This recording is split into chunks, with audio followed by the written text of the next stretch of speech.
G'day, my name's Chris Higgins and I'm a clinical exercise physiologist. Today I'm going to show you through a few quick release exercises that you can do at home that are going to make a massive difference to your knee pain. So a lot of people will see these exercises and they think, oh, look, it doesn't look that hard, that's so little that it's probably not going to change anything. Now, most of the people that think that way and they don't try it, they get nothing out of it and there's no surprise there.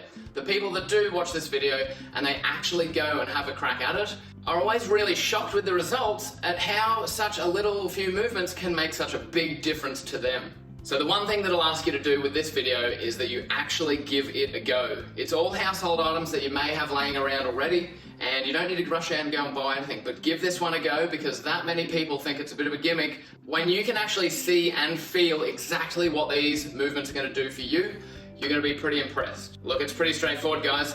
These give you amazing results in a very short amount of time if you're consistent with doing these. Give it a go for yourself now and see how it feels.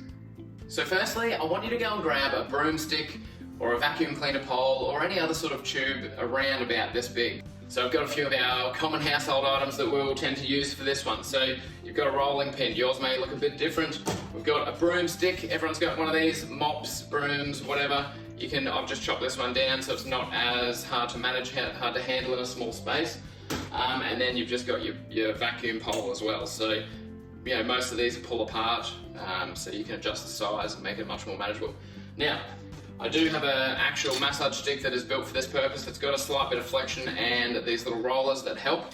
All right, so the first thing, what I want you to do is, if you're looking straight down at your leg, you're going to see that there's one muscle that runs right down the middle. There's another big one that runs out to the side. So we're going to start working on them to begin with. So you're keeping your pressure at around about a 5 out of 10 discomfort-wise. So not super painful, but not extremely uncomfortable. So you're not looking to cause excruciating amounts of pain here. You are looking for around about a 5 out of 10. So we're just going to start working down near the knee here, and we're going to work all the way up to the top of that hip. So we're avoiding any bony bits if you can. So if you find any bony bits, you know, when you go over them, they're not going to be the most comfortable, okay? So keep working through. I can put a bit of bend on this stick here, but if you're using a rolling pin at home, we'll show you how to use that. Very much similar, you're just not going to be able to get that rotation. So around about 30 seconds for the first muscle that we're concentrating on here. If you can, try and keep your leg a bit straight. You can stand up if you need to lean on something, you can do what you need there, but generally I'm going to get a straight leg and work down through the front of this. Now, you'll see this teardrop shaped muscle here, your VM vastus medialis. We don't really want to roll too much on that. I'll explain a bit more about why that's the case later, but just give this one a nice wide berth for now. We're just sticking on your main quad muscle, and then we're going to go out into that lateral quad. So once you've done around about 30 seconds on that, that's going to be plenty to get the result that we're after. Now, we're going to turn a little bit more to the side, and most of the pressure is sitting down and on the other leg here, but this one is relaxed as much as you can, because when it's relaxed, you're going to be able to get into the muscle a bit easier. So starting here, we're going to push in and roll down the sides of the leg here. Same again, about 30 seconds for this one. You might find this one is a bit more uncomfortable than the one we started with. And when we get down to the knee joint, you want to stop just above the joint and we'll work that section. So stopping around the joint there, and we're just going to work our way back up slowly, just covering it back over the parts that we've been working on. Now, if you find a really particularly sore spot, like I've got one right about here, I'm just going to work on that a little bit more focused. I'm going to spend a little bit more time on that particular spot. So you might be feeling a bit battered and bruised already, but look, to be honest, that already feels a bit better, right? It feels a bit more free to move. Now, there's another angle we want to get as well, and it is to do with one of your adductors. The different adductor muscles fan out along your femur and even cross down past the knee in some of those muscles. So what we want to do, their action is to bring that knee in. We know from a few of our assessments that if we see that knee caving in, it's not a good thing and we need to rectify this. So which muscles are working too hard? In this case, our adductors. So we're going to give them a bit of a loosen up with our stick. So again with this one, we'll turn the foot out. We're going through the inside part of the leg, and if you can sit down if you need, you can stand up, trying to put most of the weight into that back leg. Big push in and work through, avoiding that teardrop muscle as well. And we're gonna come back up through here, just working, right up until you get to that pelvic bone. Again, don't go over the bones, because that's just going to cause you bruising. After we finish that, we're gonna go out into our last one, which will give you massive amounts of relief. We've got,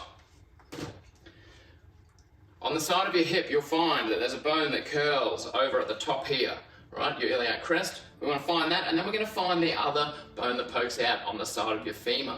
So one bone and one bone, very close to the surface. If we draw a line in between these two, 1, 2, about here, we're going to find there is a muscle called our TFL. It's not so important what it's called, but the action that it does and the trouble that it causes is what we want to get rid of now. So if you can, grab your roller or your stick, your vacuum pole, and here we're going to extend our leg backwards a little bit and tuck him inwards a little bit to the center line. Keeping most of the weight on this other leg. You can hold on if you need, or balance another way. Pushing in on that stick, and we're going to roll through the front quarter of the hip. So you keep working while I explain the rest of this. Imagine if we cut yourself in half and cut yourself in half again. We're working on this front quarter of those cuts. So that would be roughly through this front quarter of our hip here.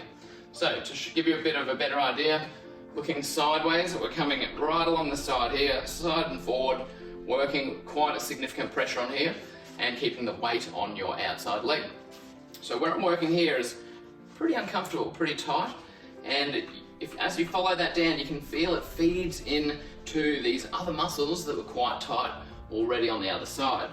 So as you work through them, follow them down, and you'll find this relaxes significantly.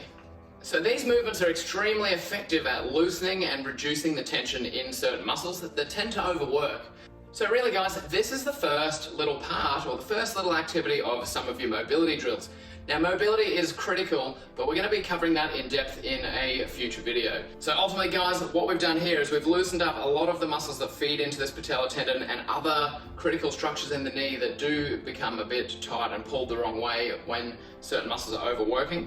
But ultimately, you doing this mobility work and that simple little couple of tricks there is going to get you a lot closer to a much more comfortable position in life. And look guys, if you've got any questions about your specific cases or your knees or whatnot, fire off an email. I'm always on the emails and more than happy to reply. Guys, fixing knees is my bread and butter. I'm super passionate about it, and I love to be able to help those of you that actually want it.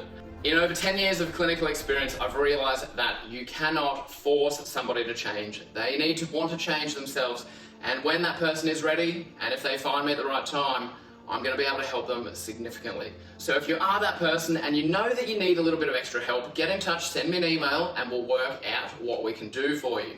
Thanks very much for watching guys. I hope you enjoyed it, and I hope this is able to help you.